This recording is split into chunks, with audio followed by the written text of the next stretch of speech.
Solomon was the wisest king to ever rule, a man whose name became synonymous with knowledge, power, and prosperity. Solomon, the son of King David, was chosen by God to lead Israel and was granted wisdom beyond human comprehension. His reign saw the construction of the glorious Temple of Jerusalem, a structure that stood as a symbol of divine favor in the peak of Israel's golden age. Under his leadership, Israel flourished, becoming one of the wealthiest and most influential kingdoms of its time. Yet, despite his unparalleled wisdom, Solomon's final days were marked by regret, sorrow, and a tragic downfall that would shake his legacy forever. How could a man so gifted, so blessed, find himself lost in despair? What mistakes led to the unraveling of his kingdom? As Solomon's power grew, so did his desire for wealth, political alliances, and personal indulgence. He amassed great riches, formed alliances with foreign nations, and took hundreds of wives and concubines, many of whom worshipped foreign gods. Over time, these influences led him away from his devotion to the God of Israel, and he allowed idol worship within his kingdom, violating the very commandments he once upheld. This disobedience had consequences. God warned Solomon that his kingdom would not remain united after his death. His later years were filled with inner turmoil and the realization that despite all his achievements, everything felt meaningless. In his sorrow, he wrote the famous words in Ecclesiastes, "Vanity of vanities, all is vanity." So, how did the great King Solomon's life truly end? And what can we learn from his story? Join us as we uncover the tragic final days of the wisest ruler in history. Solomon's rise and glory. Solomon, the son of the legendary King David, ascended to the throne of Israel under extraordinary circumstances. He was not the eldest of David's sons, nor the expected heir to the kingdom, but he was chosen by God to continue the divine covenant made with David. From the very beginning of his reign, Solomon's rule was marked by divine favor, wisdom, and unprecedented prosperity. A king's greatest gift, divine wisdom. Early in his rule, Solomon faced a pivotal moment that would define his legacy. One night, God appeared to him in a dream and said, "Ask for whatever you want me to give you." Instead of requesting power, military might, or wealth, Solomon humbly asked for wisdom to govern his people with justice and understanding. This selfless request pleased God so much that he not only granted Solomon unmatched wisdom but also blessed him with immense wealth, honor, and longevity. Solomon's wisdom became legendary. He possessed an extraordinary ability to understand human nature, solve disputes, and govern with fairness. One of the most famous stories showcasing his wisdom is the Judgment of Solomon, in which two women came before him, each claiming to be the mother of a baby. To reveal the truth, Solomon proposed cutting the baby in two and giving each woman half. The true mother, out of love, immediately offered to give up the child rather than see him harmed. Solomon declared her the rightful mother, and his ability to discern truth became known far and wide. A kingdom unlike any other. Under Solomon's reign, Israel flourished like never before. Unlike his father David, who spent much of his life in warfare, Solomon's rule was characterized by peace and prosperity. He strengthened Israel's economy through trade and diplomacy, forming alliances with powerful nations like Egypt and Phoenicia. These relationships allowed Israel to become a hub of commerce, with goods like gold, spices, and cedar wood flowing into the kingdom. Solomon's kingdom stretched from the Euphrates River in the north to Egypt in the south, making Israel one of the most powerful nations of its time. The people enjoyed economic stability, security, and a cultural golden age, with advancements in art, literature, and governance. The Temple of Jerusalem, a sacred legacy. Solomon's greatest and most enduring achievement was the construction of the magnificent Temple of Jerusalem. This temple, often called Solomon's Temple, was built as a permanent dwelling place for the Ark of the Covenant and as a center for worshipping the God of Israel. The project took 7 years to complete and required immense resources. The finest cedar wood was imported from Lebanon, gold and silver were gathered from the kingdom's vast riches, and thousands of workers labored to construct a structure unlike anything the world had seen before. When the temple was completed, Solomon held a grand dedication ceremony, offering thousands of sacrifices and leading the people in prayer. In response, God's presence filled the temple in the form of a great cloud, signifying his approval and blessing. The Temple of Jerusalem became the spiritual heart of Israel, standing as a testament to Solomon's devotion to God and his vision for the nation. The wisdom that drew the world.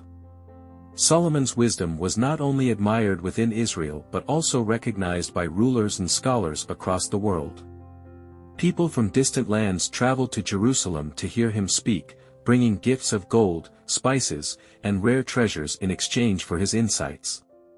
His ability to write poetry, compose proverbs, and understand the mysteries of nature made him one of the most enlightened minds of his time. One of the most famous visitors to Solomon's court was the Queen of Sheba, a ruler from a distant kingdom, believed to be in present-day Ethiopia or Yemen. She had heard of Solomon's wisdom and came with a caravan loaded with gold, spices, and precious stones to test him with difficult questions. After witnessing his wisdom firsthand, she was so amazed that she declared, "The reports I heard in my own country about your achievements and wisdom are true. But I did not believe it until I came and saw with my own eyes. Indeed, not even half was told to me. In wisdom and wealth, you have far exceeded the report I heard." Her visit further solidified Solomon's reputation as the wisest ruler in history, and the world marveled at Israel's golden age. The dark side of power, the beginning of a fall. However, with great power comes great responsibility, and great temptation. As Solomon's wealth, influence, and alliances grew, so did his desires for more. One of the key aspects of his political strategy was forming alliances through marriage. Over time, he took hundreds of wives and concubines, many from foreign nations. These marriages were intended to secure political peace, but they also introduced foreign customs and religious influences into Israel. His wives brought their gods with them, and Solomon, in an attempt to keep peace within his own household, began building altars and places of worship for these foreign deities. This was a direct violation of God's commands, which warned against worshipping other gods. Solomon, who had once been so devoted to God, slowly drifted away from his faith. This shift angered God, who had warned the Israelites that they were to remain faithful and worship only him. In addition to his spiritual decline, Solomon also imposed heavy taxation and forced labor on the people to fund his extravagant projects and maintain his luxurious lifestyle. While his early years had been marked by wisdom and justice, his later policies began to stir resentment among the people. A foreshadowing of the end. Despite all of his achievements, Solomon's heart was no longer fully devoted to God. He had built a kingdom of immense wealth and wisdom, yet he failed to remain steadfast in his faith. As a result, God declared that after Solomon's death, his kingdom would be torn apart, not in his lifetime, but during the reign of his son. What had started as the most glorious reign in Israel's history was now clouded by the shadows of compromise, idolatry, and disobedience. The very wisdom that had brought Solomon unparalleled success could not save him from his own downfall. His story is a powerful reminder that even the greatest among us can fall if we stray from what is right. What lessons can we learn from Solomon's rise and eventual decline? Stay with us as we uncover the tragic final days of the wisest ruler in history. The turning point, Solomon's downfall. Solomon's reign began with divine wisdom, prosperity, and an unshakable faith in God. His kingdom flourished as a center of culture, trade, and spiritual devotion. However, as time passed, his heart slowly drifted away from God, and the very blessings that had made him great, his wisdom, wealth, and power, became the seeds of his downfall. Marriages that led to idolatry. One of the earliest signs of Solomon's spiritual decline was his many foreign marriages. Unlike his father, David, who remained faithful to God despite his flaws, Solomon sought to secure his kingdom through political alliances rather than through faith. One of the most common ways to form alliances in the ancient world was through marriage, and Solomon took this strategy to an extreme. The Bible records that Solomon had 700 wives and 300 concubines, many of them princesses from surrounding nations such as Moab, Ammon, Edom, Sidon, and Egypt. These marriages were meant to strengthen Israel's political influence, but they also brought foreign customs and religions into the kingdom. These wives worshipped false gods, and over time, they turned Solomon's heart away from the one true God. As an aging king, Solomon began to build altars and shrines for his wives' deities, including Chemosh, Molech, Ashtoreth, and Baal. These gods were not just false idols, they represented some of the most corrupt and immoral religious practices of the ancient world, including human sacrifices. Solomon, the once wise king who built the temple of God, was now permitting the worship of gods that demanded bloodshed and perversion. This was a direct violation of God's law, which strictly forbade Israel from worshipping other gods. The same wisdom that had once guided Solomon to rule righteously was no longer enough to protect him from temptation. His spiritual compromise marked the beginning of Israel's decline. Corruption, taxation, and the burden on the people. As Solomon grew wealthier, his appetite for grandeur and luxury increased. His massive building projects, including the Temple of Jerusalem, his royal palace, and various fortresses and cities, required an enormous workforce and massive amounts of resources. To sustain his ambitions, Solomon imposed heavy taxation and forced labor on his people. The same Israelites who had once rejoiced under his wise rule were now suffering under the burden of backbreaking labor and economic oppression. At first, these policies seemed justifiable. After all, they funded incredible achievements that elevated Israel's status. However, over time, resentment began to grow among the people. Many questioned why their king, who had once been so wise and just, was now acting more like a tyrant than a shepherd of his people. What made matters worse was Solomon's lavish lifestyle. He surrounded himself with unimaginable luxury. He had an enormous royal palace, even larger than the temple he built for God. His throne was made of ivory and overlaid with gold, something unheard of in the ancient world. His dining halls were filled with exotic foods, imported from distant lands. He accumulated massive amounts of gold and silver, making Israel the wealthiest nation of its time. While Solomon enjoyed this extravagant life, the people who built his cities and palaces suffered in silence. Enemies began to rise. As Solomon became preoccupied with his own wealth, power, and alliances, enemies began to emerge. His father, David, had spent decades securing Israel's borders and ensuring its military strength, but Solomon's focus on luxury weakened Israel's defenses. Three major enemies rose against him. Hadad the Edomite, a former enemy of David. Hadad sought revenge against Israel. He had fled to Egypt as a child but returned during Solomon's reign to stir rebellion in Edom. Rezin of Damascus, another former adversary of David, Rezin took control of Aram, modern-day Syria, and waged attacks against Israel, threatening its northern borders. Jeroboam, perhaps the most dangerous threat, came from within Israel itself. Jeroboam, one of Solomon's own officials, led a movement against the king due to the heavy taxes and forced labor imposed on the people. Jeroboam's rebellion was not just political, it was also prophetic. A prophet named Ahijah told Jeroboam that God had decided to tear the kingdom apart because of Solomon's unfaithfulness. He prophesied that after Solomon's death, Israel would be divided, with Jeroboam ruling over 10 of the 12 tribes. The cracks in Solomon's kingdom were growing, and soon, the great empire he had built would begin to fall apart. God's judgment, the kingdom will be torn apart.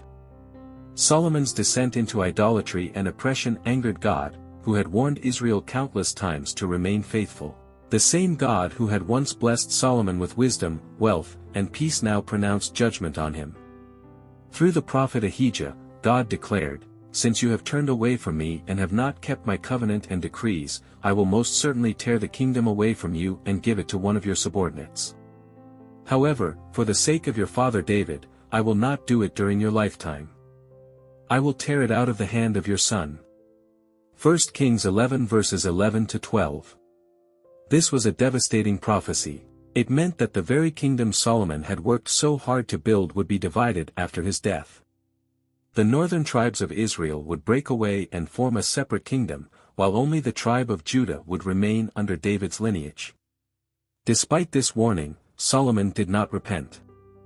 Unlike his father David, who had humbly sought forgiveness after his sins, Solomon continued down his path of spiritual decline. Solomon's final days, a lonely and regretful king. As Solomon grew older, his once glorious reign was overshadowed by deep regret and sorrow. He had achieved more than any king before him, building a magnificent temple, amassing untold wealth, and earning a reputation for wisdom that attracted rulers from across the world.